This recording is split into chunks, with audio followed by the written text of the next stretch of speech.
Trees do not eat their own fruit. The sun does not shine on itself, and flowers do not spread their fragrance for themselves. Living for others is a rule of nature. We are all born to help each other. No matter how difficult it is, life is good when you are happy, but much better when others are happy because of you.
Good morning, Africa. Good morning, the world, wherever you are in the world. Thank you very much for watching Punchline Africa television.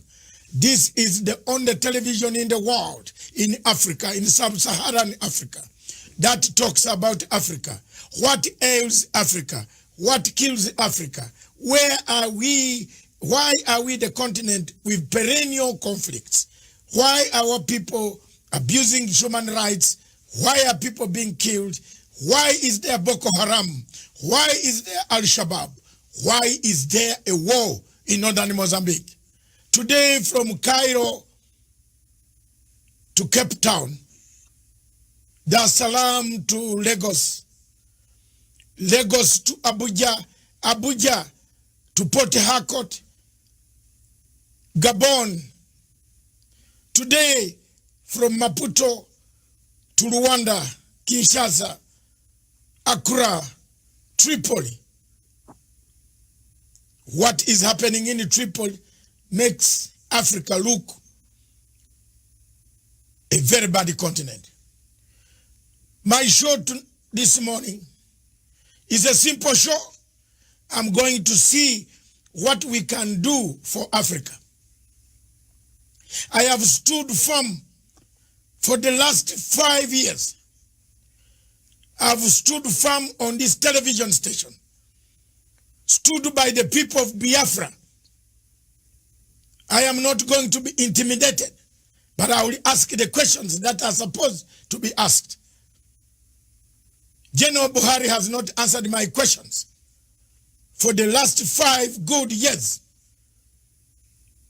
I have sent messages for them to answer why people in that great nation of Africa, with a population of 220 million people, why are people dying? Why are human rights abuses taking place? Why are tribes, the Fulani killing the Igbo, Christians being killed by Islamists, Boko Haram taking people, killing people day and night, abducting young girls who should be in school? I want General Buhari. I am also a general. I left the army with a rank lower than yours, but in the rank of a brigadier general by rebel activities that I've conducted worldwide to struggle, the struggle for my country. We shook hands and we left. But I want to ask a question. Why have you left Nigeria to collapse an economic big hub for the people of Africa. We look at you with the huge population, and you are there as a president, claiming to be a president. That you have no moral authority. You promised people in your first term, General Buhari, that you will finish Boko Haram in 100 days. Are you part of Boko Haram? These are the questions that I want to put across.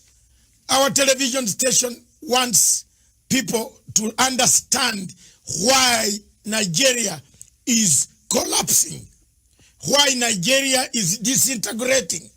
Is there a state called Nigeria anymore? Because I don't see it. It has fallen to bandits, hostage takers, kidnappers, Boko Haram, people coming, corruption, people coming in the southeast, killing people. The people of Onitsha. I have a friend in Onitsha who always documents everything. And by the way, Buhari, I'm also an international lawyer. I'm waiting for Fatou Bensouda to leave the scene. If they have spared you there, I'm going to take you there. I have a right as a citizen, as a member of the United Nations, as a member of International Criminal Court. My country has signed a signatory to ICC. I'll deliver you there. It doesn't need a Nigerian to deliver you in the ICC. So take notes on this show and understand we are not joking. You might joke with Nigerians whom you cut their limbs off every day. But some of us are going to take serious international channels to make sure that you land in, whether you wait as a president today or a former president, you will be answerable to the atrocities that you have committed against the people of Nigeria and the Biafran people. Thank you very much. My guest today in the studio, whom I'm interviewing, this is the general headquarters of Punchline Africa Television. We want to take the opportunity to thank the government of Republic of Kenya, the East African community, the African continent, for listening to our plea, giving us the freedom to discuss issues that destroy Africa. We have no regrets for stating statements truthfully what is going on in Africa. The truth is that there is no Nigeria anymore. And if Africans are waiting for Nigeria, and they go to AU and they say, we have Nigeria, we have Buhari, maybe we have Buhari 6.1 feet, but we don't have Nigeria. I have no good words. His Excellency, President Buhari, has to pull up his socks. We are crying for the Nigerians, for the state of Nigeria. It is collapsing. The killings, the murder, the rape, the defilement, the destruction of property, the slaughter of youth, because of one thing they ask for, freedom to express themselves, is what makes me very upset. But let me cool down and I come to my guest. My guest today is Mr. MAZI NNAMDI KANU, the leader of indigenous people of Biafra. Welcome to the show, Mr. NNAMDI KANU. Thank you. Thank you very much, sir. And thank you for having me on your wonderful program today. It's an honor I've been looking forward to for a very long time. For very many years we've been watching you, and I'm glad to be here today. Thank you very much. Today we are honored, and we want to start off by giving you a chance for us to know you, because many of my people in Kenya, and as you are aware, Kenya is a member, is the chairperson of Africa Peace Security Council. The authorities in this country, Kenya, are watching. They want to know the difficulties that you have. Two, Kenya also has a lot of Nigerian refugees who have come to Kenya to apply for asylum, especially from the southeast of the Biafran area. They are here, and we should not keep quiet and tell lies. There are many here. They want to know in East Africa, in Uganda, in Tanzania, in Zimbabwe. I've found very many of them. Zimbabwe has given them a lot of asylum. We want to know you. Who are you, sir? I am MAZI NNAMDI KANU, the leader of the Indigenous People of Biafra, IPOB. I represent every aspiration and hope that over 70 million people harbor all over the world. Our job is to restore Biafra in peace and not in pieces by seeking a very simple route via a UN supervised referendum or plebiscite, as the case may be. We are here to restore our land to the way it was before the white man came. What we are doing is nothing against Nigeria per se. What we are trying to say is Nigeria as presently constituted is not working, and we are doing all we can to try to raise the levels of human development, of our understanding, education, health sector, the economy, and all the rest of it. If we continue to remain in Nigeria, not just are we going to suffer, but the whole continent of Africa is going to suffer as a result, as a consequence of the ineptitude, the corruption, the backwardness, the retrogressive mindset of the people who are presently in charge of that very place. Initially, most people tend to see us as not being Pan-African enough. I am a Pan-Africanist. I believe in the unity of the African states. My preference will be for Africa to have one nation, one government, one people, even one language if it is possible. I am a subscriber to the very fine influence of Kiswahili amongst the people of East Africa. And I wouldn't mind if that were to be the lingua franca for sub-Saharan Africa. I don't mind at all. But we must face reality and we must face facts. We as Africans are tribal by nature. We are ethnic by nature. That is why every Christmas, every Easter, every celebration that we have, we go back to where we come from. We go to our villages, we go to our town. That is who we are. And we're not going to deny that. What we are trying to do is to reassert who we are before the white man came and destroyed every vestige of honor and dignity that we once had. And in Biafra, we are going to restore that. And from Biafra, the rest of Black Africa will also be free.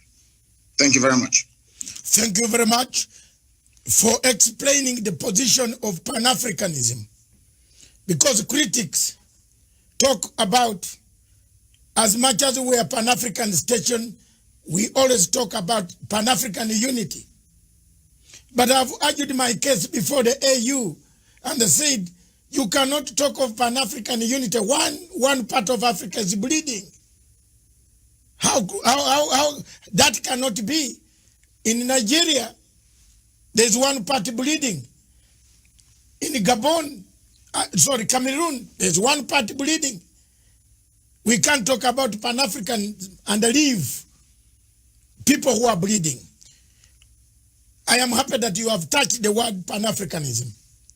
Many Africans, including your former leaders, have said Nigeria needs rearrangement. I picked something from you. I want to see this rearrangement. What is this? Babangida, former President Babangida said Nigeria needs a rearrangement because it can't work anymore. The marriage cannot work. It is true that the marriage cannot work. It is true that the people, the Igbo, are discriminated. When they go to Abuja, they are told go home. Where yet the home is Nigeria. Abuja is Nigeria. I've done investigative work undercover, and I've discovered all these things I'm not being told by you. But I've been with my Nigerian people who have actually ended up being discriminated in their own country. So given this scenario, I want to find out from you, From what perspective do you think Africa should come in, the whole of Africa should come in to bring the plight of the Biafran people, the indigenous people, whom you have been fighting for? How do we come in as Pan-Africans? How you can come in is by doing what very courageous leaders in Africa did in relation to the case of South Sudan. Because in the case of Nigeria, the center can no longer hold. Everyone knows, the whole world is aware of the fact that we are ideologically, psychologically, culturally, religiously, and socially diverse. There is no meeting point. It's a very good thing that you talked about East Africa, for instance. In East Africa, there is some semblance of cohesion because Kiswahili is the lingua franca. Perhaps somebody from Uganda may understand somebody, or should I say some people from Tanzania. Some Tanzanians may be able to understand somebody, let's say, from Rwanda, because they speak the same language, they have the same understanding. So that is the basis for building something called a national cohesion. In the case of Nigeria, that is conspicuously absent. It doesn't exist. Now, the fact of the matter is this. Africa, the way it is presently set up and constituted, are merely colonial constructs, where you have people coexisting happily together. Perhaps they are very fortunate. In the case of West Africa and Nigeria in particular, I have nothing, and I repeat, nothing in common with your average Fulani person. I have more things in common with even a white British person than I do with a Fulani person. I mean, we have nothing in common. Their value system is markedly different from ours. We cannot see eye to eye. I'll give a very simple example. The recent case of the banning of the movement of cattle on foot in the southern part of Nigeria, for instance. In the north, that is a normal thing for them to have. But in the south, it is absolutely strange having people walking around your neighborhood with AK-47. At the slightest provocation, they kill people. That type of culture is alien to those of us from the south. And that's what we are trying to say. And it's a very good thing that we are not alone in seeking for a distinct, or should I say separate identity. Our Oduduwa, our Yoruba brothers are also asking for the same thing, because they too have come to the realization that this Nigeria is unworkable. The Middle Belt is doing the same thing. It is not born out of hatred for anybody. That is the mistake that people keep making all the time. Most analysts and, should I say, news journalists tend to think that somehow we hate Nigeria. Of course, that is not the case. What we deplore, what we detest and cannot live with is the level of hypocrisy, the level of ethnic jingoism going on, being, of course, perpetrated by the Fulani people. And this is what I want all Pan-Africans to be able to see, that Biafra will be there piloting and moving the affairs of the whole of Africa forward. Because we have said it repeatedly, without Biafra standing on its own, the rest of Africa will continue to suffer and to flounder. And for us to be able to get to where we are supposed to be to, there has to be a very comprehensive and holistic rearrangement of the present state of Nigeria. You are well aware. I ask you to go and read at the comments and statements coming from Katina Lang, the British High Commissioner to Nigeria, for the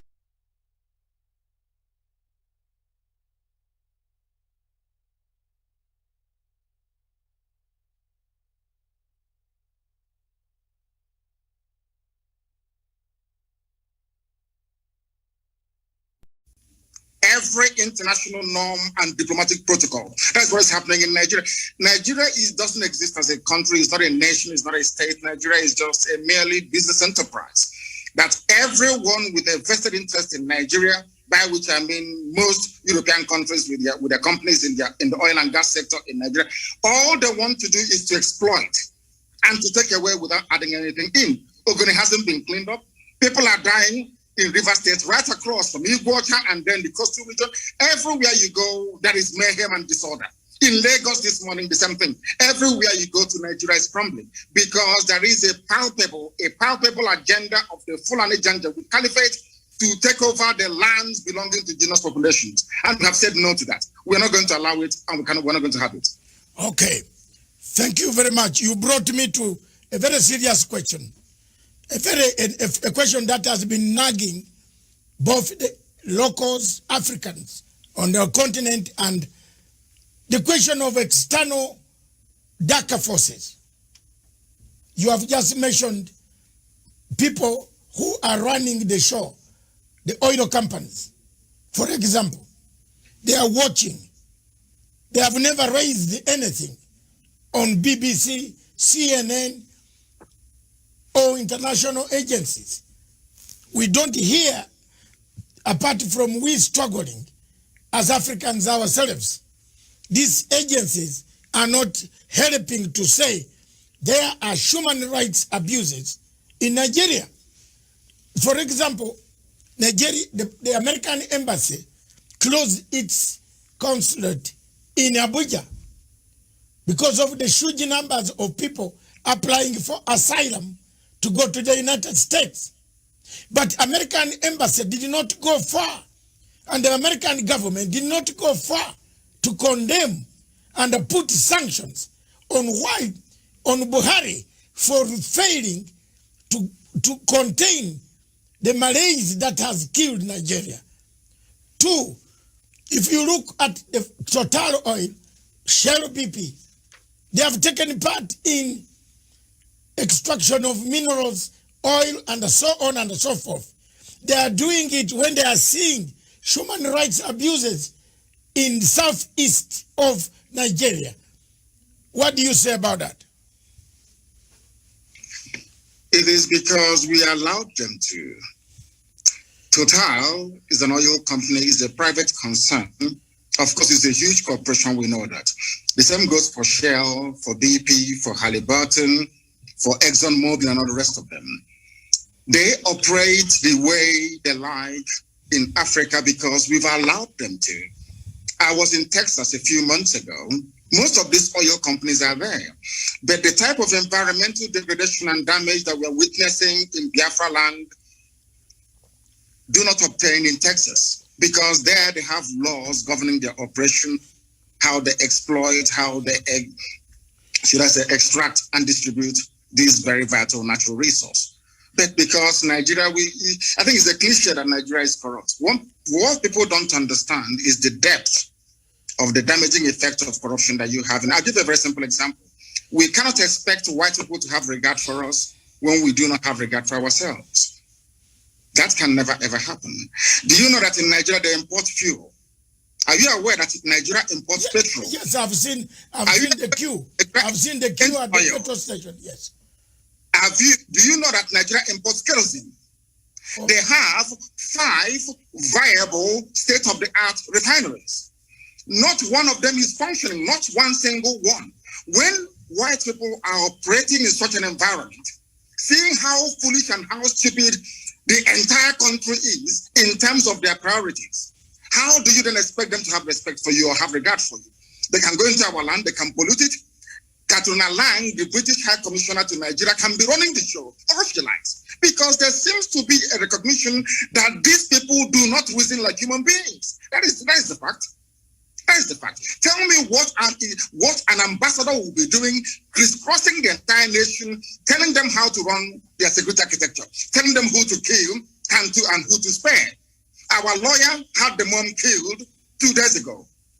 Barrister Okorafor, the mother was assassinated only 2 days ago. All because he was exposing what the army is doing to innocent people. That tells you all you need to know about Nigeria. Nigeria is an albatross around the neck of Africa.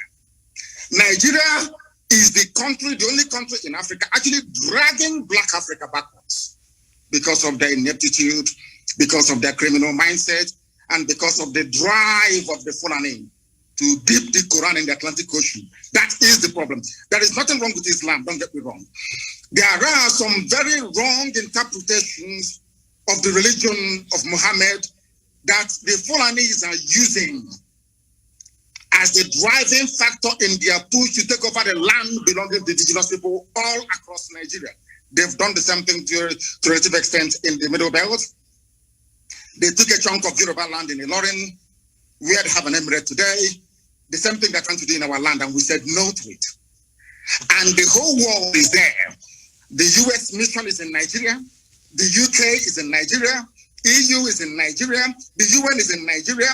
And there is wholesale murder and slaughter of people going on in Biafra as I speak to you right now. This very minute. The same people, they claim they know where Boko Haram is from where they launched the attack. The same country is openly supporting ISIS in West Africa. Go to the newspaper pages yesterday, you will see it there. Nigeria government actually supporting ISIS to take over the terror franchise from Boko Haram. They're not hiding it anymore. There's a terrorist who is there as a minister. Now tell me which country in the world will allow a terror sympathizer to be a minister of state only in Nigeria? How can such a country be allowed to exist? Because of what some corrupt people are gaining in America, because of what some corrupt individuals are gaining from Europe, because of the corrupt tendencies of Catherine Lang, who is the UK High Commissioner to Nigeria. That is what is happening to us. And because we have no reason up to challenge this very orthodoxy of repression and oppression, that is why that woman keeps gallivanting all over the place, deciding who should live and who should be killed. It is not the fault of Total, not the fault of Shell, not the fault of Mobile.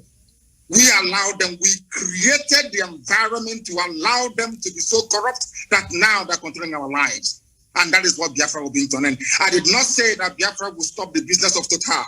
I never said I will not do business with Shell. No, not at all. But it has to be business between two human beings, not a set of human beings and one set of animals. Thank you very much for that question. Let me come back to the question of referendum. You parted the ways, and most of us have parted the ways with Buhari about the referendum. The people of Biafra have said, and the entire Nigeria, not only Biafra, most people that I meet or whom I've met, including Obasanjo, several times I've confronted Obasanjo. By the way, me and Obasanjo, we can't sit on the table for 2 minutes without exchanging tables because I can't manage. I have asked, and Obasanjo asked, why don't you give a referendum? The marriage is broken. The marriage is gone. The marriage is not worth it. Do you think the referendum issue now can help to stabilize Nigeria? And if so, when and how can African Union, the Commonwealth, the European Union, and the UN can help to make sure that this referendum is put in place? The only way to go is a referendum, because I am a Democrat at heart. I believe that the democratic will of the people must be expressed at all times, and that is the basic governing principle of any viable society. I am an advocate of referendum, and the sooner they conduct it, the better. It's been muted in the past through their so-called rejigging of their constitution, through their so-called Sovereign National Conference, which has been coming on and off from time to time. Any new arrangement that seeks to keep Nigeria together as one must be subject to the will of the people. So either way, a referendum is going to come anyway.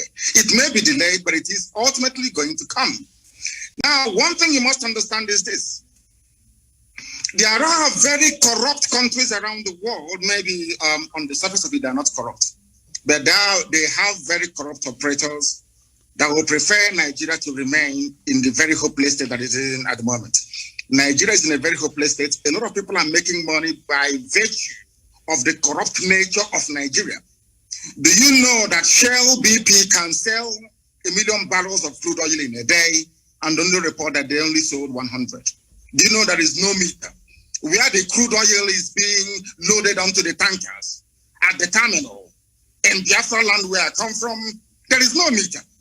You can take as much as you like and declare whatever you like. These interests want to keep Nigeria one. Every ambassador to Nigeria gets a welcome handshake of $1 million. Once you're posted to Nigeria from a well-to-do country, so to speak, the ambassador is bribed immediately there and then. That is how you start your work. You will not believe what I'm about to tell you.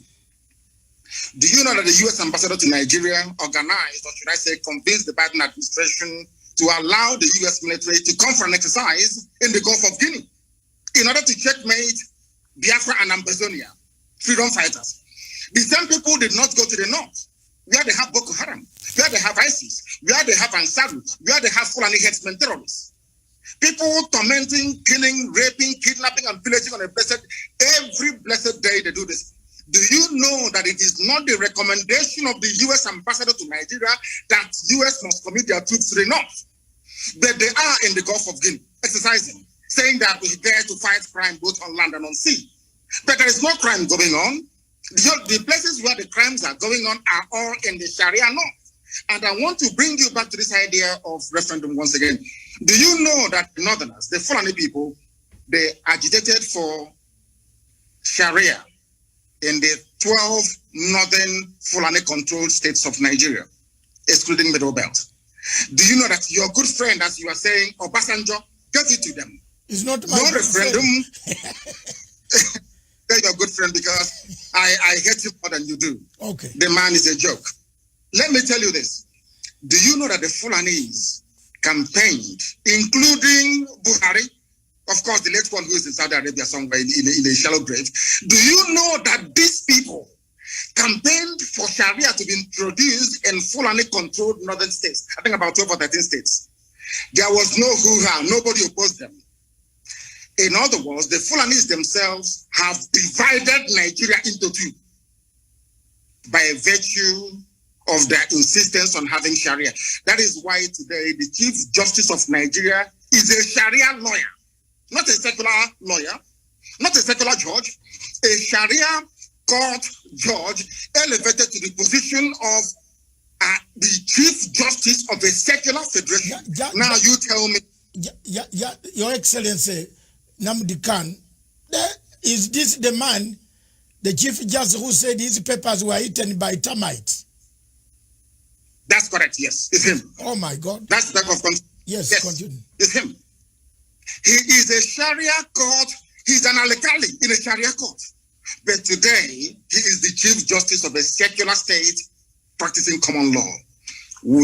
How do you expect us to accept such nonsense? Who in their right mind will live under such condition? Who in their right mind will?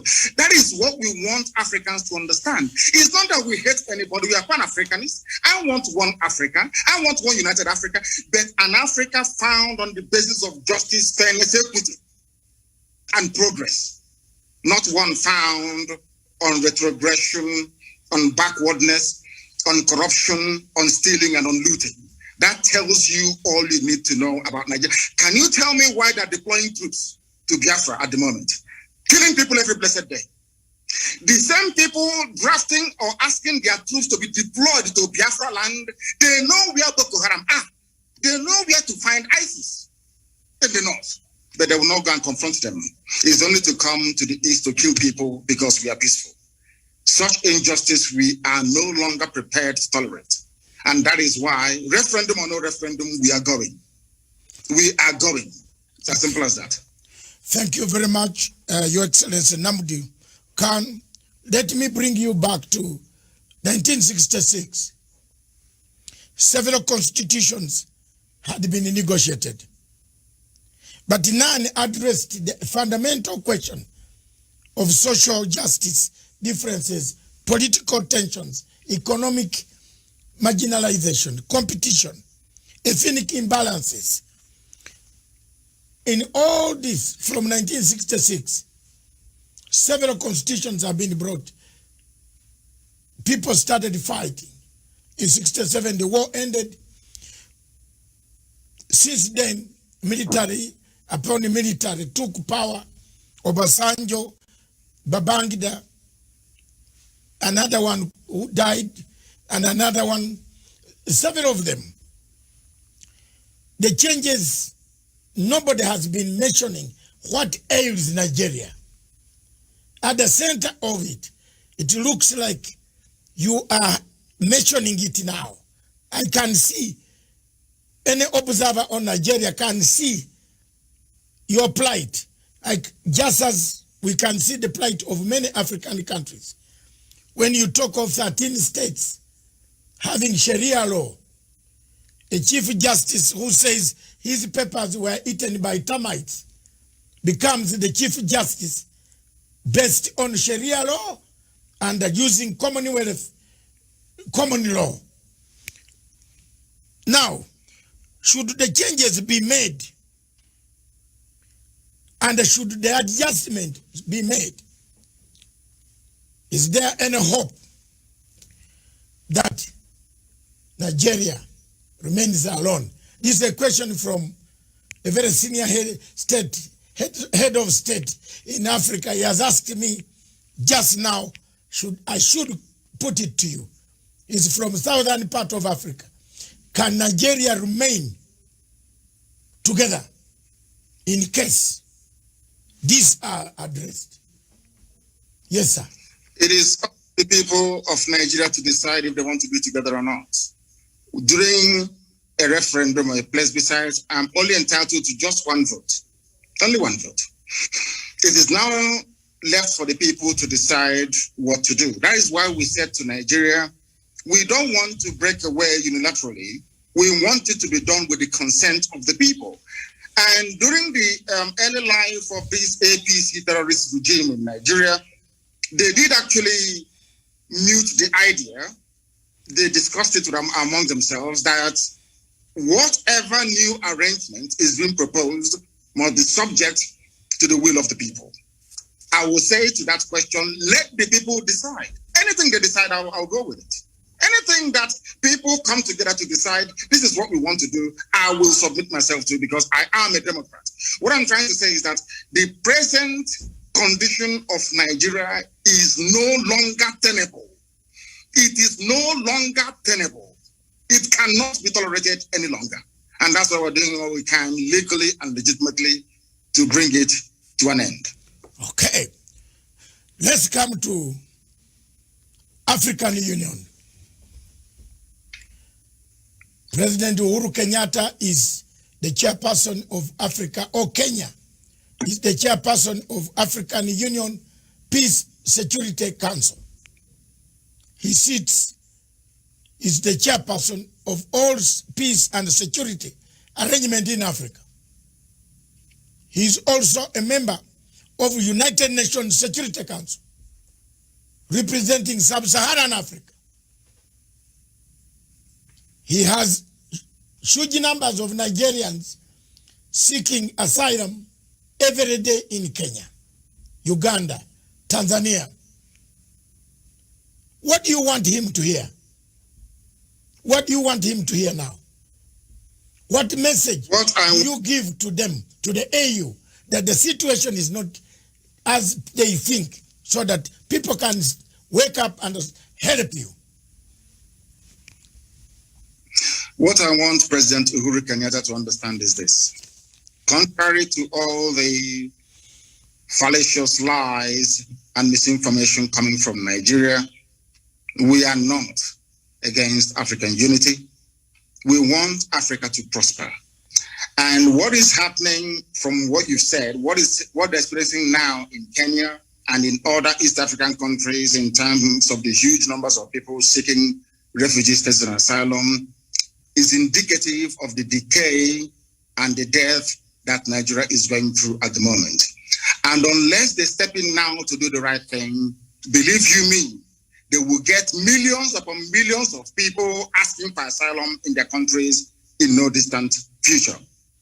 Let it not be said that the disintegration of Nigeria will somehow bring an end to Africa's cohesion and unity. It is a lie. It's a lie. It will strengthen it.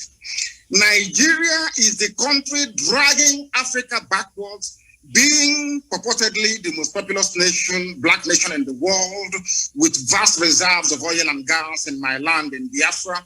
A lot has been expected of Nigeria over the years, but each time they have failed. If you go to a place like Rwanda that I'm sure you have been to, if you go to Kigali and see what Paul Kagame has been able to do with meager resources that they have, I am sure the same transformation is taking place all across Ethiopia, taking place all across Kenya. You can see viability of economic life and prospect. None of that exists in Nigeria. They only sell crude oil and they import everything, including refined petrol as well. What I want African leaders to understand today is this, that Nigeria is the problem of Africa. If you terminate Nigeria, it's like a cancer growing somewhere on the body of Africa. Once you get rid of Nigeria, believe you me, Africa will spring to life. Let them not be deceived. Don't allow yourselves to be deceived to think that we need this huge country with huge population and vast natural resources to be relevant in the world, on the world stage. That is a lie. Because the size of Nigeria, the way it is today, was predetermined by our colonial masters. Britain said, we want to use Nigeria to influence every other country in Africa. That was their game plan. Britain wanted to control Africa through Nigeria. It's there in the official documents. And I'm saying to Africans today, don't allow that to happen. As you say, the level of Fulani mediocrity in Nigeria has made it almost impossible. The best way for us to go is for Africans to understand that Nigeria is a tumor, a cancerous tumor, very dangerous one. Cut it out and Africa will be free.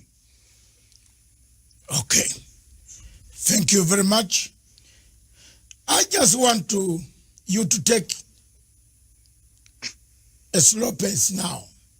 I want to come to ask a question that has happened to me also. We seem to be swimming in the same field. That's why you see we are the same. The loss of your parents, you did not attend. I also did not attend.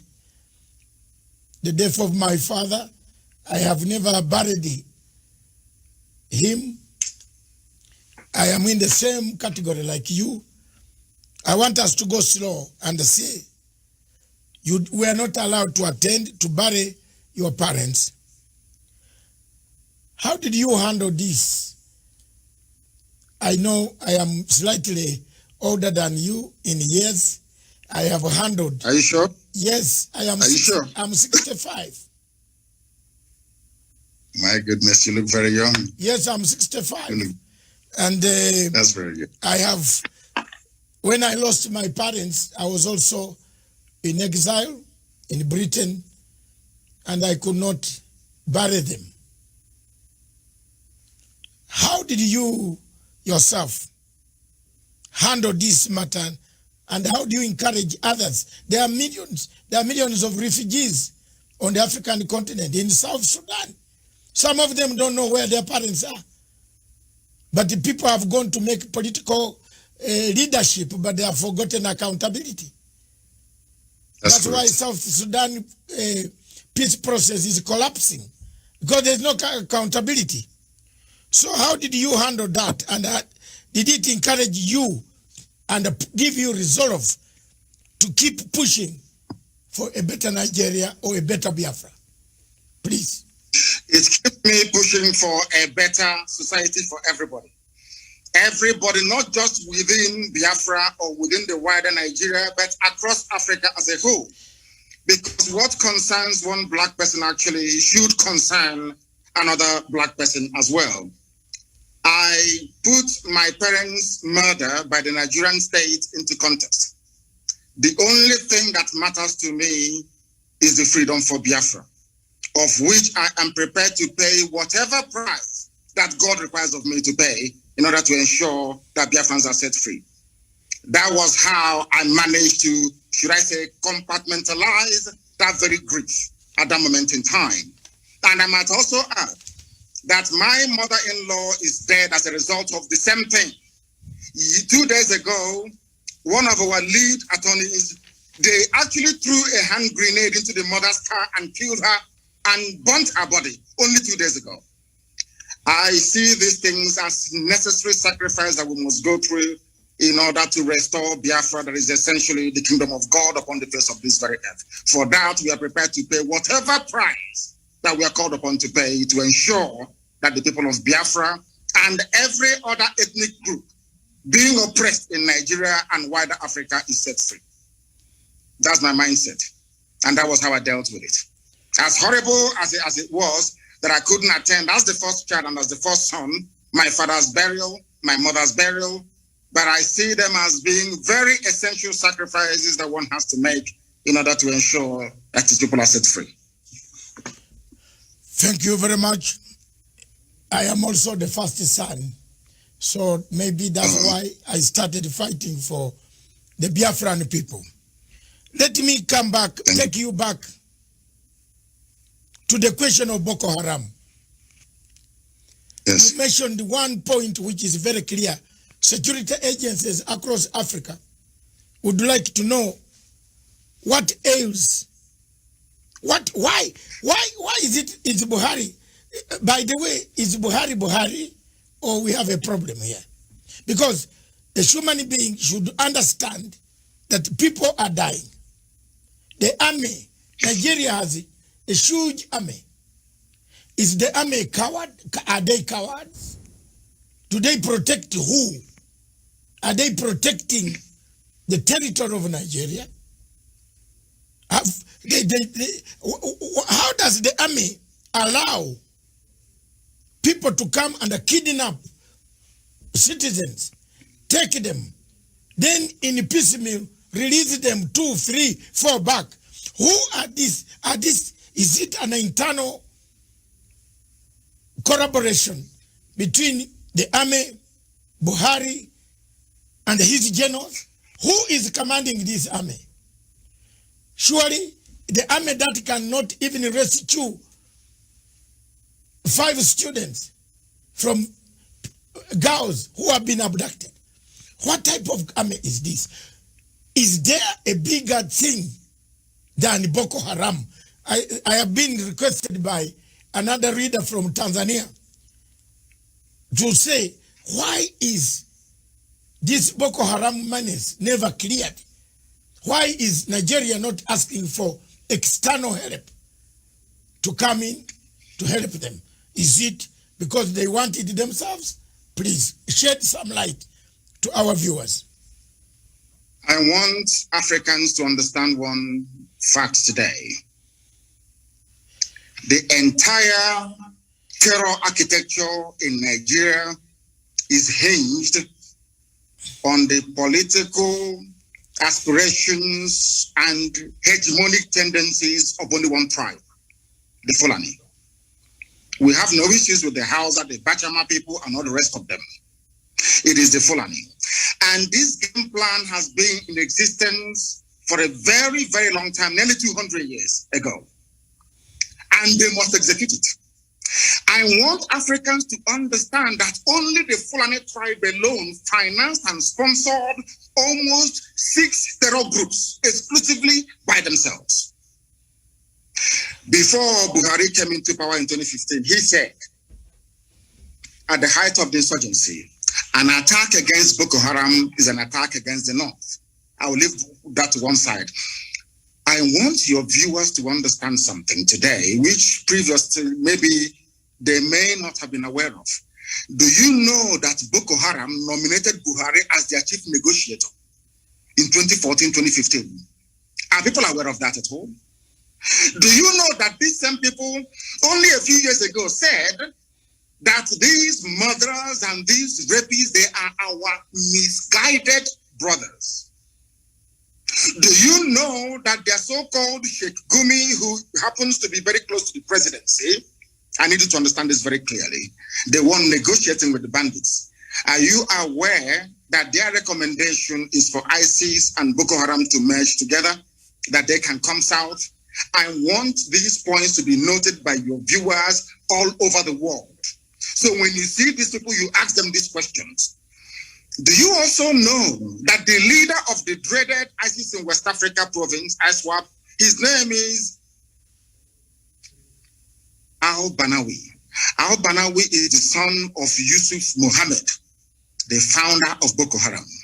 Do you know that this man was arrested around about the same time that I was in detention in 2015? Do you know that he was released without trial on the orders of the presidency of Nigeria?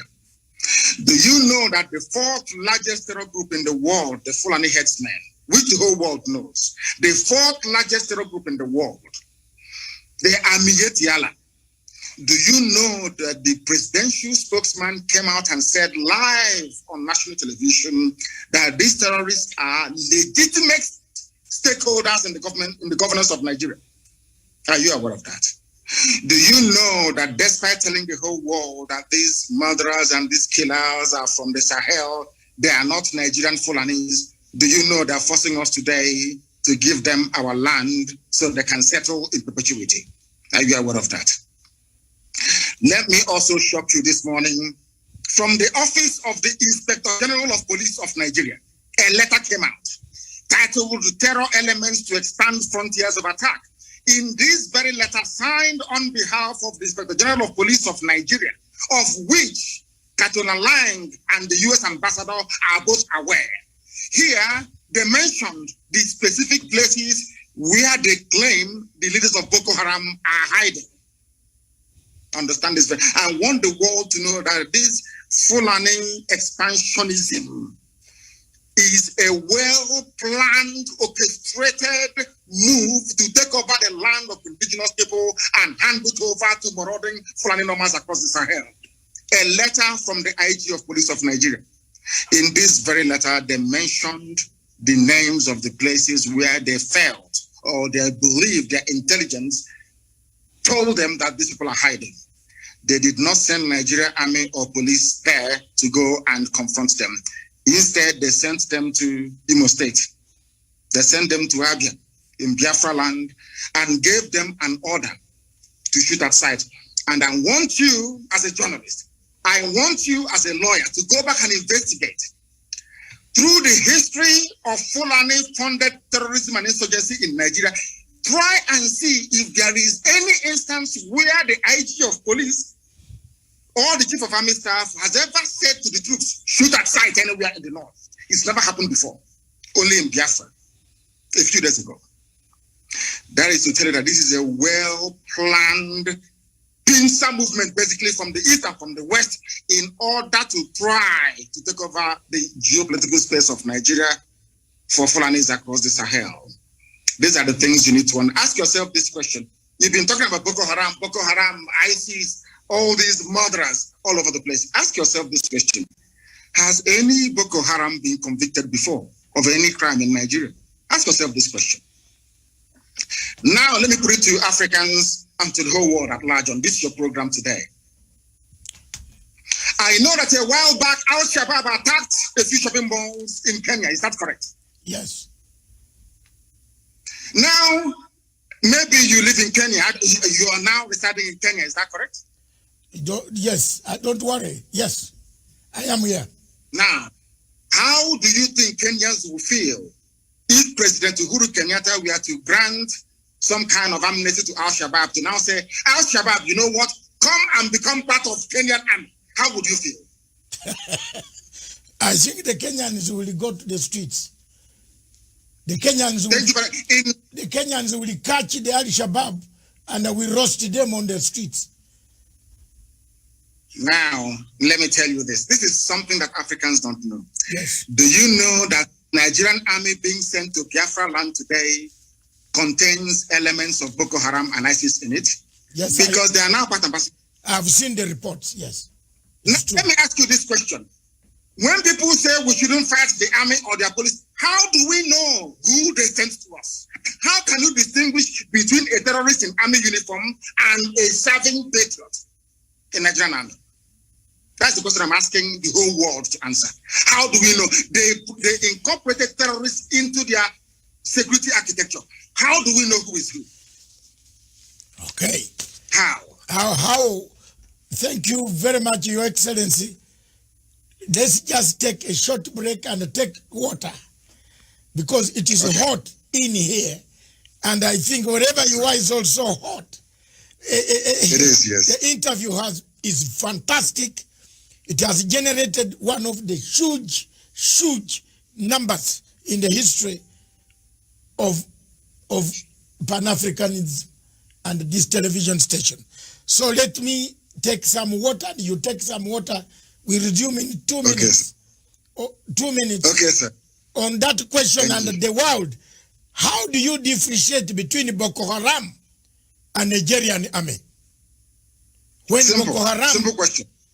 When Boko Haram has been inscripted, that's better English, inscripted in Nigerian army to come and kill the people of the southeast.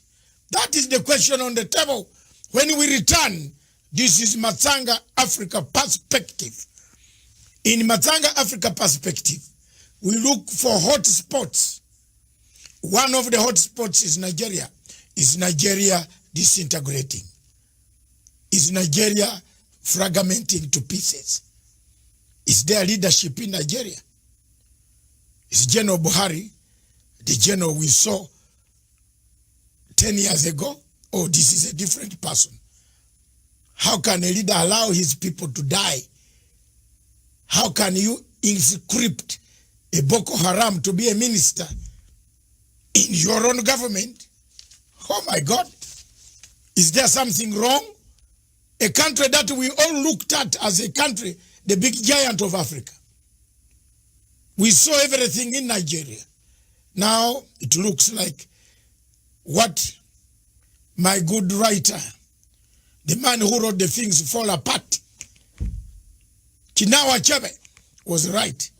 The center cannot hold anymore. This state is going. Don't go away. Just we are returning. This is a fantastic show from Punchline Africa Television. We are interviewing His Excellency Nnamdi Kanu, the leader of IPOB, Indigenous People of Biafra. Thank you.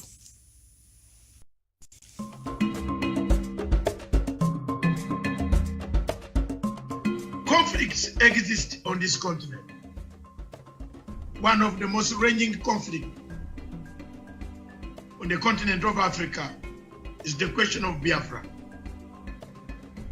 From 1965 or before that, the Biafrans had their own institutions. Before the colonial master arrived, they have agitated themselves, they have told the world they want fair treatment in a nation called Nigeria. Successive regimes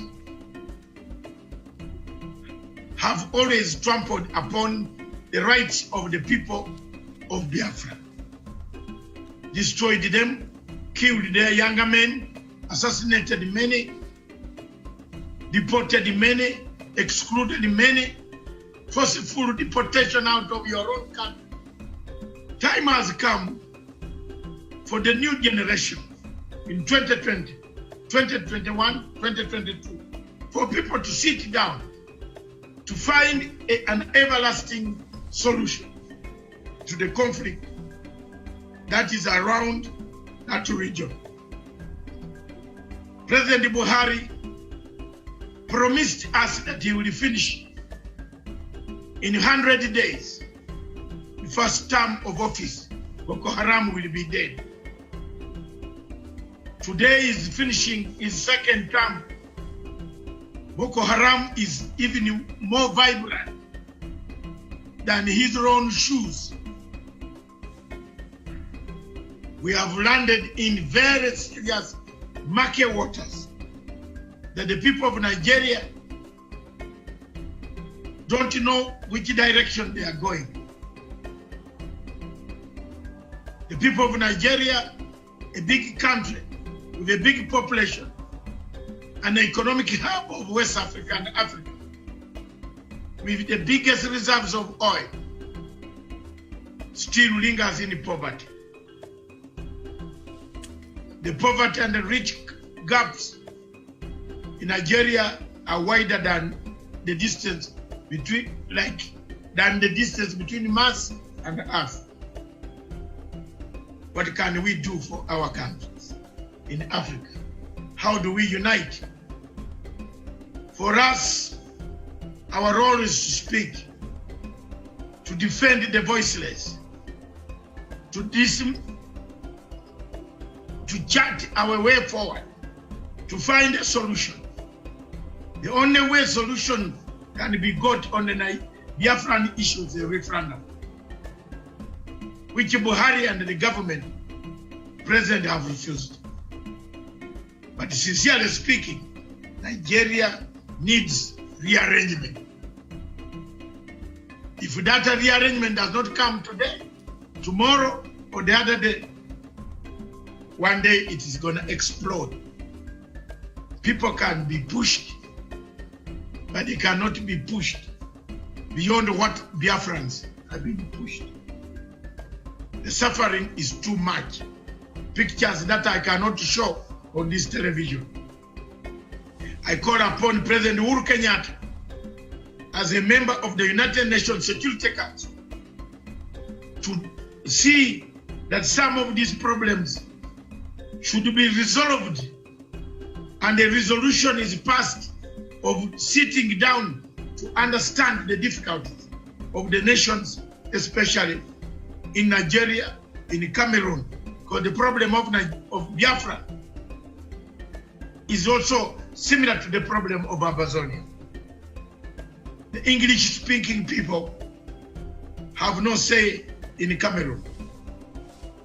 They are taken as second-class citizens. Biafrans are also taken as second-class citizens in a country called Nigeria. Their problems are compounded with a dictator who has lost direction, who doesn't know where the wind is blowing from, whether east of Sahara or west of Sahara. He's going north when the wind is going north, south. Therefore, it's blown one leg going up, one leg going down. Look at the picture of Buhari standing 6.1 feet, being blown apart. Thank you.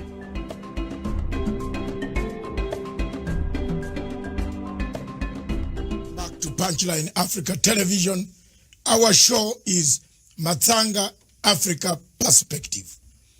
In Matsanga Africa Perspective, we look at what ails Africa, what kills Africa, what makes Africa be called a continent of savages. As we can see in Nigeria, that name cannot go away. Boko Haram is killing people, taking people. We have incorporated it in the system of the Nigerian army, brought them back without remorsefulness. They have not done any reconciliation. And they are then being hired to destroy and kill other people. We have invited, and we shall invite more people to talk about this. We shall invite any other person who wants to discuss the issue why Nigeria is collapsing. A state the center cannot hold anymore. With us in the studio and away taking questions from us is none other than the leader of IPOB, Indigenous People of Biafra, His Excellency MAZI NNAMDI KANU. Welcome back, sir. One question. Thank you very much. One question. Yes. After the break, we had to go for some water because it was becoming hot here. To hear that Boko Haram is part and a parcel of the government of Nigeria. It is something that has sunk my heart. I don't know. But I am very shocked. Let me come to this. There is a feeling that time has come. And I will keep on going back to this question. That the United Nations, the 5 permanent members, are part and a parcel of the problem. Now, because you can't exclude any, China is already in Nigeria also. Russia is in Nigeria. America has been there. Britain is there. France, through Total Oil, their presence is there. And a candid question comes. We touched it, then we went away. But it is coming back from the questions I've read during the break. Someone from South Africa is asking, surely, do these permanent members of the United Nations have eyes? Do they see? Because there are some clips here which I don't want to show you on this TV. They are very bad as far as the killings of the youth in the southeast in Biafra. The killings, the slaughter, the torture by the army, by Nigerian army. How they tie youths on their Land Rovers and roll them around the villages. I get these pictures every day from Onitsha. These are not photoshopped. These are real things happening in Nigeria. So someone has asked, does the United Nations Permanent 5 have eyes or not? What would you say to them now, today? As we find... I believe that. Yeah. Go on. They have eyes, but for some reason they have decided not to see the evil happening to Biafra. And this is what I want Africans to actually digest. Africans must ask themselves this question. Why is there this global conspiracy against Biafra? I have an answer to that. It is because Biafra portends goodwill for the whole of Africa. And they understand this very clearly. We cannot be blaming the Permanent 5 of the UN because we are the ones that created the enabling environment for them to come in, to exploit and to do whatever thing that they want to do. I was having a very serious discussion with somebody and I said to them, do you think that the world prefers this very exploitative relationship that they have with the very corrupt, subsequent corrupt regimes that you have in Nigeria? The person said yes, and I said no. The answer is no. USA is more concerned about trade with Japan and EU more than they will with Nigeria. Because in all these economies, people want where they can ship their goods and services to be purchased. They needed to have the spending power. That was the reason behind the USA helping Germany to stand on its feet after the Second World War. The reconstruction of Europe by the US government was driven by economic self-preservation. People would want an Africa that is viable, an Africa that will be like the Southeast Asia, where high goods and services can be traded with ease. Not this very almost primitive, exploitative relationship that they have in places like Nigeria. I don't blame China. I don't even blame Britain. I don't blame Halliburton, USA. I don't blame Ajib of Italy. I don't blame Shell of Netherlands. I don't blame any of these people. We are the ones that allowed them to come to exploit us. So we cannot blame them. See, in life, when you allow yourself to become a victim and you keep playing the victim card all the time, you go into, your mindset will go into a very vicious cycle of this victimhood and you can never come out of it. And I'm saying to Black African people all over the world, if you believe in the equality of every man born, if you believe that all men were created equal by God, then anything white people can do, so also can you do it. If we cannot do what Europeans can do, what Americans can do, what South Americans can do, what Asians can do, we cannot lay any claim at all to human equality. It is our fault, not the fault of the Permanent 5. I go back to what I said before. It was these same people that gave oil and gas concessions to the United Kingdom. That was why they prosecuted the Biafran war for them. It wasn't a white man. These were black people. Gowon is a black man. It was Gowon that said no to restructuring. Obasanjo fought on the side of the colonial masters. That is the history of Africa. Joining your oppressors to defeat your own people. That's exactly what is playing out in Nigeria. Nothing more, nothing less. I cannot possibly apportion blame to anybody whatsoever. We should be blaming ourselves because in Africa, we tend to blame other people all the time.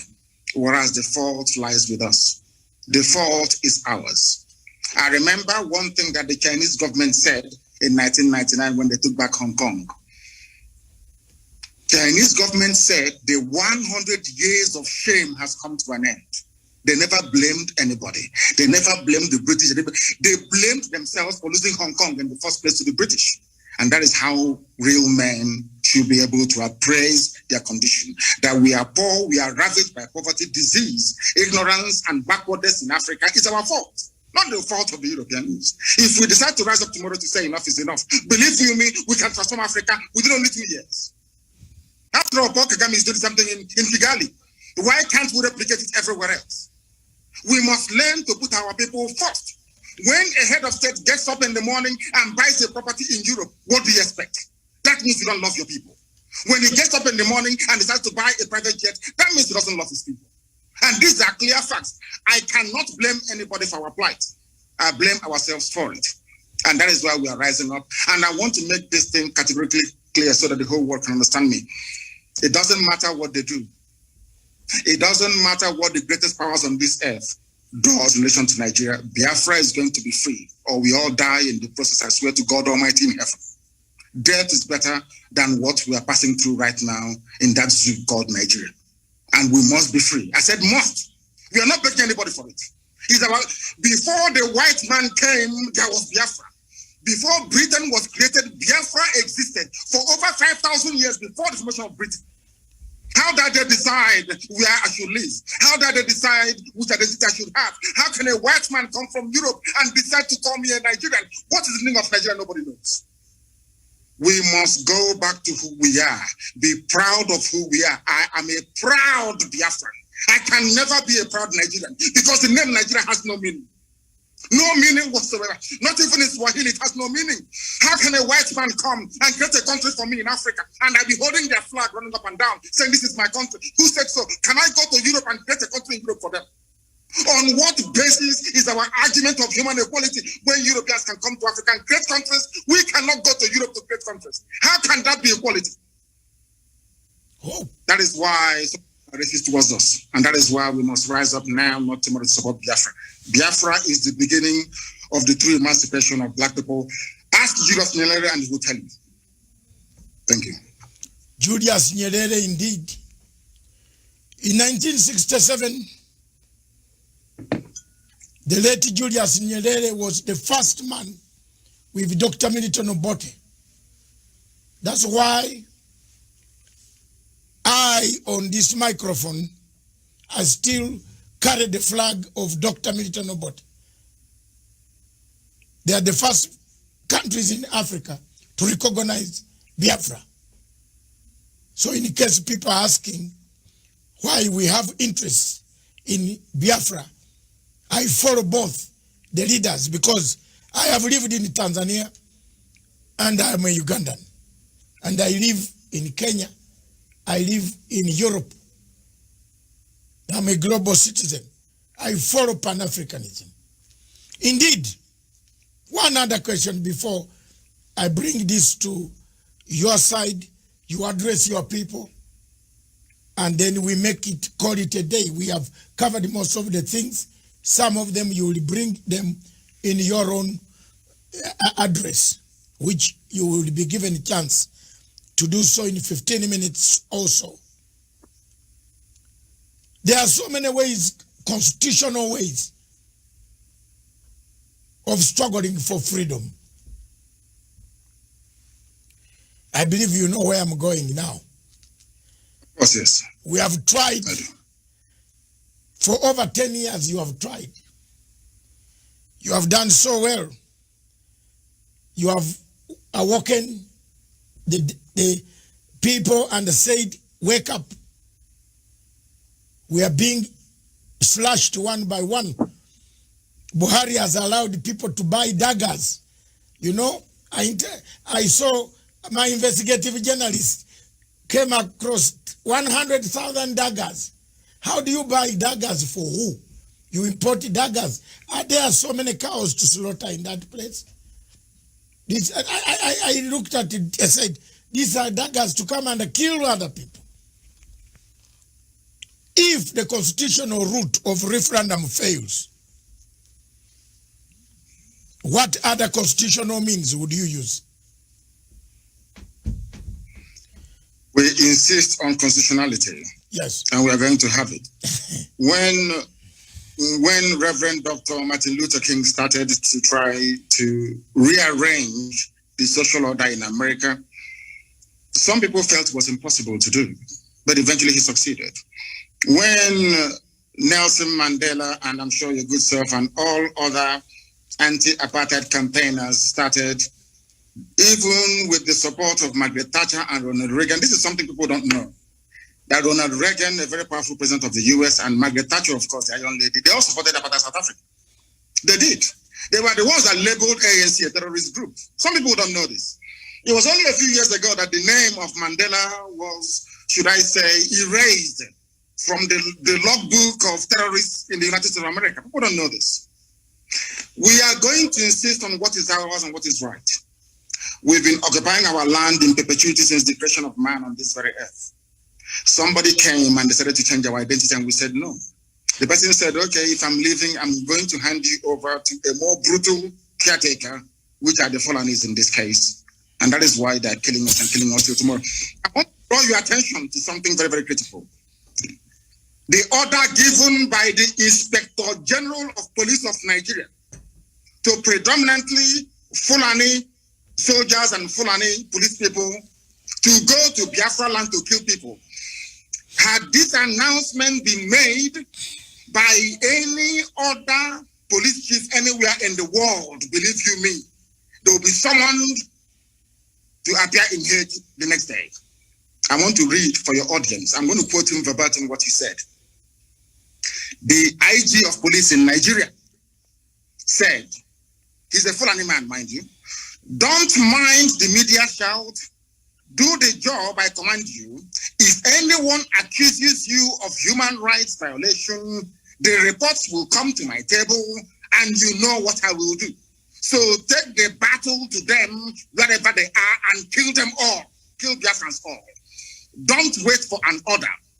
What another order are you waiting for when Mr. President has ordered you to shoot anybody carrying AK-47 assault rifle? Quote me, even a dead policeman can be tried and dismissed from the force, and his family will not get his benefits. And this is from a police chief. Do you know the funniest thing, or should I say the most astonishing thing of all? The EU has a presence in Abuja, in Nigeria. The British High Commissioner is there, Katuna Line. The US Ambassador is there. They've not said anything at all.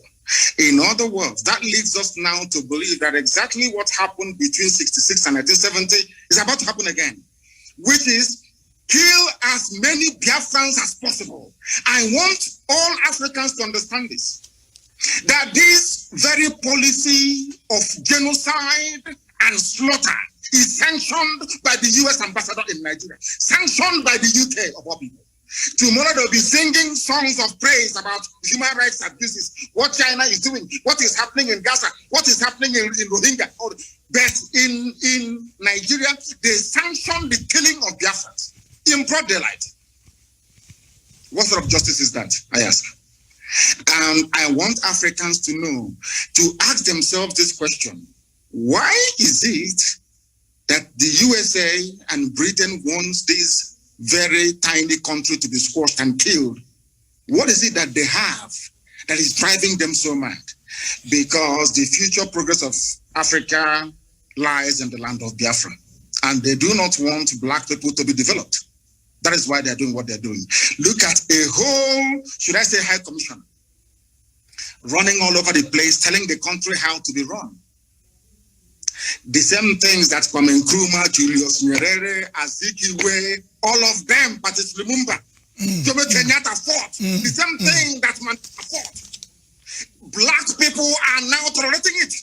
The same thing we are fighting. We want independence, we want self-rule. Today, this very morning or afternoon or evening, one single woman, is crossing the whole of Nigeria, telling the Nigeria police who to kill, telling them who to shoot at. Now tell me how I can be in a country where the chief of police have targeted my people for extermination, and the whole world is quiet.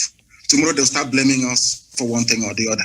But we're not backing down because Biafra is coming, and I assure you, no Jupiter can stop it.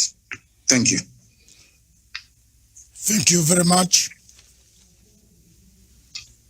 I just want to ask my final question. What does the future look like for Biafra? I'm interested in that. What does the future? Because let me come first. I've struggled for Sudan. My television and my TV struggled for Gambia. You remember you were listening to me when Yaya Jammeh switched off all television stations in Gambia. I took my satellite quietly in Gambia. And Yaya, with all the army, could not know that I was broadcasting from his own place. I took my satellite phone and we did help to liberate Gambia. I'm proud that South Sudan today, I played a part to call Dr. Riek Machar. You know, at the time the people, Your Excellency Nnamdi Kanu, think that when you interview a man who has a different opinion from the government, you are giving them platform. Yes, we must hear. When we talk, then the violence will stop. If we keep quiet, then we shall perpetuate violence. So we should keep on talking. And I picked up a phone called Riek Machar in South Africa, where he had been put under house arrest. I shouted on this television to IGAD and the AU. I made noise to the British and the Commonwealth office. I said, how do you lock a person who should be negotiating peace in South Sudan? Took about 2 months, 3 months. Riek was set free, was told you can now start the negotiations. Everything I've touched on African continent in my 65 years, I've resolved. I resolved a big, huge conflict in Uganda. I think you already know. Between the Lord Resistance Army and the President Museveni. People feared to go to the bush to look for this man, younger man called Kony. Very young, still 40-something. I went. I said, you are killing people. People want you to talk. And we have come here. If you want to kill us, you can also kill us. I'm a determined man. I want you to paint for us a picture of a Biafra that does not look Savimbi way. You know where I'm coming from. You have read the Savimbi history. I do. We give him everything. Then he turns up, he misuses, he lets us down. Sudan, South Sudan, look, we give them time. Riek comes back, they fight again over power. I have been there for Cameroon, the Amazonian people. I'm bringing them again. Now they have several factions. You don't know whom to call. One calls you, don't call that one, don't call this one. That, you see, these are things that worry me in Africa. Paint for me the picture of a Biafra you want. Yeah. Whether today, tomorrow, whether you are there or not there, whether I'm there or not there, we want to see the picture of a Biafra. I love the people of Biafra myself. I love them with the bottom of my heart. From the bottom of my heart, I love them. I don't care about Buhari, what he can say. Whether we meet at the AU, I will point fingers at him. I will. It is coronavirus that has made us not meet now. But if AU was meeting in Nigeria, I would wrestle him. I don't care. Because this is something that is paining the people of Africa. And you can't wear long kanzu, these long clothes, and come there to impress us with your perfume when people are dying. Therefore, I want you to paint for me a picture of a Biafra. What type of Biafra do you want? The type of Biafra I want is the Biafra of my ancestors, the land of the free, where people are allowed to pursue their daily endeavors without interference from any higher authority, where individual and collective autonomy of every component, ethnic, nationality within Biafra will be guaranteed, not just by law, but by virtue of our existence as dignified human beings. A Biafra that will be demilitarized, a Biafra that will be forward-looking, innovative, creative, run on clean, green energy, not reliant on gas or petrol. A Biafra where the police will not bear any arms. A Biafra where people can live and die and you will not see an armed soldier anywhere around you. A genuine republic, a land belonging to the people. We are going to cement this in the way we structure our society. A Biafra that will attract inward investment. A Biafra that will consider every necessity of life as being a human right. Not just in words, but in deed. A Biafra where there will be no strife, no rancor. A Biafra where all men and women will be equal, regardless of their religion, their sex, their creed, their orientation. A Biafra that will maintain open borders to every black soul on the face of this very earth. I do admit that geographically, in terms of landmass, we may not be that huge. The Biafra will operate, or should I say, run an open door policy. Every black person on the face of this earth will be an honorary citizen of Biafra, as long as you're not tempted by terrorism. That is the type of Biafra we want to run. A Biafra where Europeans will sit back and say, we never knew that such innovation and creativity will be possible. A Biafra that, should I say, the likes of Rwanda is a forerunner to, because today they are doing very well as well. That is the type of nation we are going to build. A truly democratic nation, not through the force of arms, but through dialogue and negotiations at all times. Nobody is going to lord it over anybody else. My ancestors never did. That is why we remain the only people not to conquer any other piece of territory, and nobody conquered us until the white man came and our temple fell in 1904. That is the land we're going to go back to. A Biafra of very many nations, a Biafra of autonomous nations within, governing themselves according to their own rules, where nobody will sit at the helm of power and dictate for others what to do. And we are going to accomplish it by the grace of God Almighty in heaven. Now, I know that constant references are being made to Southern Sudan.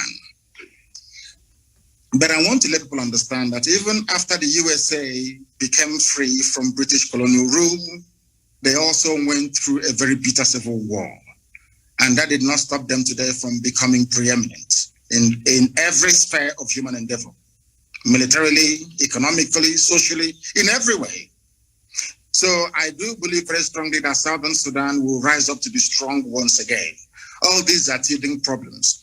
You also mentioned the issue of factionalism. It is when people put the interest of themselves and their controllers well and above that of those that they are serving. That is why I said, and I have said this repeatedly, I will never ever lead Biafra politically. Once Biafra is restored, my job is done. I want to be able to prove to our people what sacrifice means, so that those who will come after us will know how to treat our people with respect and with dignity. The thing about Africa is somebody gets into power and they want to stay there forever and ever, see if there is something in it. The little work that I'm doing for Biafran people is very tiring, very, very stressful. Sometimes I don't even know how these presidents manage to sleep. Maybe they don't love their people that much. If you love your people, you cannot sleep at night. Any president in Africa who's not suffering from high blood pressure, you're not sick. That means you're doing something wrong. You're not doing what you're supposed to do. If you're concerned about your people, then I expect you to be very ill at all times.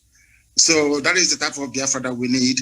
That's the type of Biafra we're going to have. A type of Biafra where the wealth, well-being of sub-Saharan Africa flows from. And I can assure you we are going to deliver it. We will deliver it. The Pan-Africanism that we talk about is going to start from Biafra because, mind you, I did not say that we're just going to have Biafra and then we shut up all the borders. No. What we want to do is to return to our organic political cultural arrangement. Should Biafrans wake up the next day to say, oh, we want to be the same country with Oduduwa, all well and good. Should Biafrans wake up and say, oh, we want to expand into Amazonia, all well and good. As long as you take the consent of the people with you, this nonsense that the Europeans did in Africa, we want to reverse it. That God Almighty heaven may look down and be very proud to say that at last, I have people who are after my heart. And that's what we intend to do with Biafra. Thank you very much. Thank you very much. Viewers, we seem to have covered most of the areas. It is the first time and it's not going to be the last time. Until we liberate, until we achieve the objectives, the aims, the vision of a better people on the African continent. His Excellency MAZI NNAMDI KANU will return at one time to give us his other views. By then messages, today the leaders in Africa watching, for your information, I linked this to South African President Ramaphosa. I linked this to, of course, the president here. His handlers are watching. President Emerson Mnangagwa, Office of Foreign Affairs, and his President's Office, they are watching. Several SADC members and several African, Your Excellency, the Pan-African President in Kampala, President Yoweri Gakuta Museveni, he has added another name, which is very complicated. Is watching, is interested in the Pan-African views. They are watching, they watched. But I want now to calm down and slow down and give you a chance. Give you another 5 to 6, 10 minutes. Enjoy them. Tell your people the message. Send it to them. Millions of them, millions and millions of them. As we talk in Onitsha, in Abra, in all those places, in all those states in Southeast, those who are suffering under the heavy, disguised Boko Haram terrorists who have invaded, they are embedded in Nigerian army, coming to kill people. Give them hope. Give them hope that salvation is on the way. Give them hope that tomorrow will be a better tomorrow. Give them hope that Africa is aware. Give them hope that the world is not doing nothing. What we have done today has enlightened so many people, so many countries, countries that have Nigerian refugees who are fleeing because Nigeria is disintegrating. They are benefiting from this program. And it affects the security of the entire Africa. The floor is yours. Take it away. Thank you. Thank you. Thank you for having me on this program. I've been a very big fan of yours for very many years. And I have studied you extensively. Once again, accept my most humblest respect to you and to the entire crew that put this thing together today. I want our people to understand one very thing. At the end of this very race, Biafra is going to emerge. It doesn't matter what anybody does. And to our African friends and brethren, I want them to also understand this. We talk about Pan-Africanism. Pan-Africanism cannot take off without Biafra, because we do need a genuinely free country in Africa to be able to drive that very critical and important initiative. We are seeking to build a country that God Almighty in heaven will be very proud of. And though the Janjaweed, the Fulani Caliphate, have sent their armies of conquest into our land, that this very day, we don't even know if those who are killing us are doing so on behalf of the Nigerian state or they're doing it on behalf of the Islamic Caliphate. Because as we well know, ISIS is now in Niger State. Very soon they'll be in Kogi, and then from Kogi they'll come into Anambra, and the real war will begin.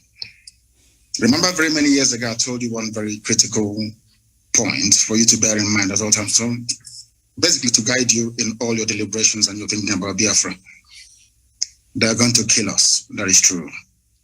But that is not going to stop Biafra from coming. We are going to do all we can to defend our land and to defend our people. The whole world may appear to be against us, but we have done nothing wrong.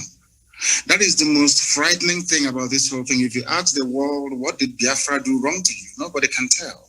Nobody can actually explain to you properly, because they want a world where very illiterate nomadic set of people will be in charge of governance, where you have refineries and they're no longer working, where you produce oil and gas but still import kerosene and fuel for your cars, where they want to impoverish the people. For those who may not be acquainted, or should I say familiar with the book that one of our very good friends wrote in years gone by, Walter Rodney. He was at Dar es Salaam University where he was assassinated by the CIA very many years ago. Walter Rodney wrote a very compelling book called How Europe Underdeveloped Africa. What we are witnessing today is precisely what he was trying to explain to us. If you allow yourselves to be taken over by greed, by self-preservation and the trappings that you find in North America and in Europe and in Far East Asia, you will never ever develop your land. We are fighting for Biafra that we may restore our lost dignity. We are fighting for Biafra that Black people all over the world may be set free at last. We are fighting for Biafra not that we may have or commence the building of a large empire, not at all. We are asking for a Biafra where we can live and die with a semblance of dignity. Because right now people are dying, but there isn't any dignity.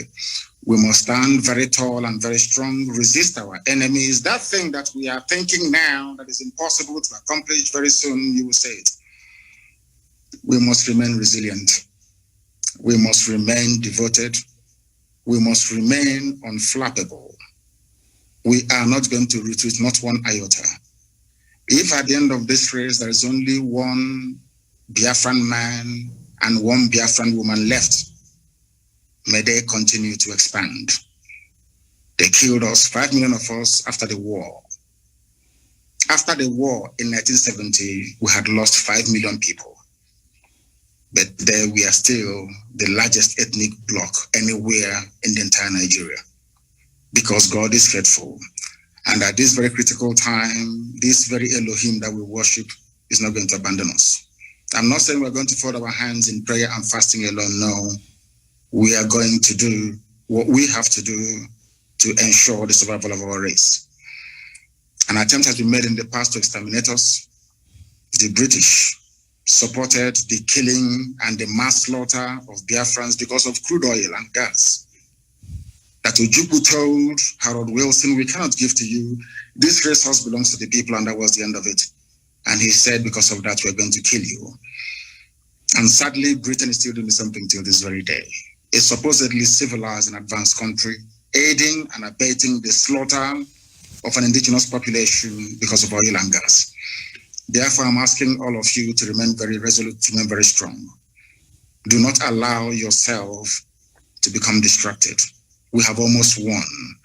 As Dr. MATSANGA said here a short while ago, we have awoken the consciousness of not just ethnic nationalities within Nigeria, but the entire African continent as a whole, we have won the debate. Now is the time for us to restore Biafra. And once that is done, believe you me, everybody will come to Biafra and to pay homage. Or should I say pilgrimage in this case. So we are winning. Many are dying, I know that to be true. A few days ago, we lost the mother of our very, very formidable barrister, Okorafo. But that's not going to stop us, because I know that they will kill us, we will kill them in the end. Biafra will come. And Biafra is very, very close. I want our people to develop the mindset of the Afghanis. Never say die. There were a group of people called the Mau Mau in Kenya. There were a group of people called the Kumeko in our land. These are the two people that fought the British to a standstill. Go and ask anywhere. And the remnants, of course, of Benin Kingdom, we must acknowledge them because they also fought very gallantly as well. We did not fight because we didn't like the Bible that the white man brought to us or the whiskey that accompanied it. We fought because we are free people. The time has come for us to restore the kingdom of heaven upon the face of this earth. The time has come for Biafra to be reestablished.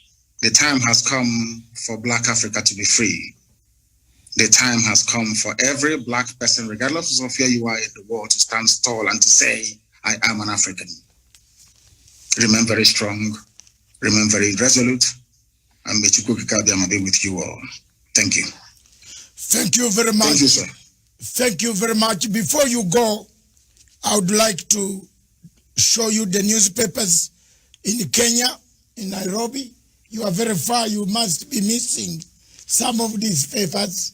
The Standard, can we, production team, I'm on the ground now. The Standard newspaper in Kenya, the headline here is not on the Biafra where we still have.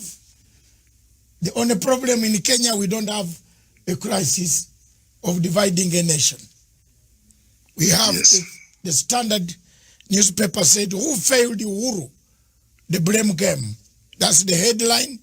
But one key thing that stands out in the newspapers, why we are struggling to put Africa in order, is His Excellency President Uhuru Muigai Kenyatta last night opened one of the biggest ports in Africa. You talked of Nigeria having oil, but it doesn't have even petrol at a petrol station. Jesus Christ. But President Uhuru Kenyatta, while yesterday opening the the port in Lamu, he said this port will connect the east to the west, east to the north, east to the south. That is the thing that we have here now in Africa, in East Africa. We want to thank President Uhuru Kenyatta again for putting infrastructure for people to get in a car and take 10 days and arrive in Anambra. Is it Anambra? Yes. That's right. Yes, that's right. That's yes. what we want. I have been sent so many messages from Dubai. People saying in Anambra, they are married there. Kenyans, Nigerians have married a lot of our people from East Africa. And I hope one day for us, my children, also one of them, my daughters, is married to an Igbo person from Onitsha. Wonderful. We know how to take care of our wives. We are united. Another newspaper says good things about Africa. The Lamu port roars to life with the president is good. You can see it. Yes, yes. And that's it. And another good thing in Africa, I'm looking for Africa stories. For your information, I am a Liverpool supporter for 43 years. Like myself. Or I don't know. My God. Thank you very much. It looks like we are all Liverpool here. But the others don't get worried. We are now struggling to liberate Africa. Don't forget your local team in Biafra. And don't forget Absolutely. Rangers Football Club is my first love. And Liverpool is the third chick. My first team in Uganda is Villa Football Club. Villa. Then my team in Kenya is AFC Leopards. Then my team in the world is Barcelona. Wonderful. I die with the people of Cantona. I like Cantona. And you can now guess why I like Biafra. Yes, of course. So thank you very much. Thank you very much. For having me. Thank you very much, Honorable His Excellency Nnamdi Kanu, the leader of indigenous people of Biafra. I want to take this opportunity to thank you and to tell you that my television station is linked, will be linked directly to every system of the Biafran people. Everywhere. Thank you very much. We shall, let's today make a formidable move. I am not here for money. I never asked for a penny from any Nigerian in order to broadcast. I started broadcasting with passion. I have already told you one of my daughters is married to a man from Onitsha. And this man comes to my house, tells me the story. You know, in London, he tells me the story. I have been a supporter of the people. That Obasanjo there, you see walking free. It was me demonstrating at the Nigerian embassy for Abacha to release him with Chief Abiola. I wanted them released together with Osuji, who is the president of ICC. We used to come there every Friday for Obasanjo to have freedom. But when Obasanjo came out, he looks for money. Anywhere you find Obasanjo, you know he's looking for money. I'm sorry to tell you, Nigerians, may God bless me for being truthful and honest. There's no conflict. There's no conflict Obasanjo has ever solved in Africa. Even when even when we went for Zimbabwe Troika in Melbourne House, Obasanjo sided with Australia to expel Zimbabwe from the Commonwealth. That's the man you have. But thank you very much, God. Jesus Christ, hold us. Don't tire. Keep on the struggle. Keep fighting. I will. Keep democratically sending the message. You need a referendum. Peaceful ways. Don't give up. May God hold your hand. Thank you very much. Thank you. Thank you, sir. Thank you for having me. Thank you very much. Yes. Viewers, this station, therefore, is for Africa, by Africa, with Africa. Long live Africa. Ciao.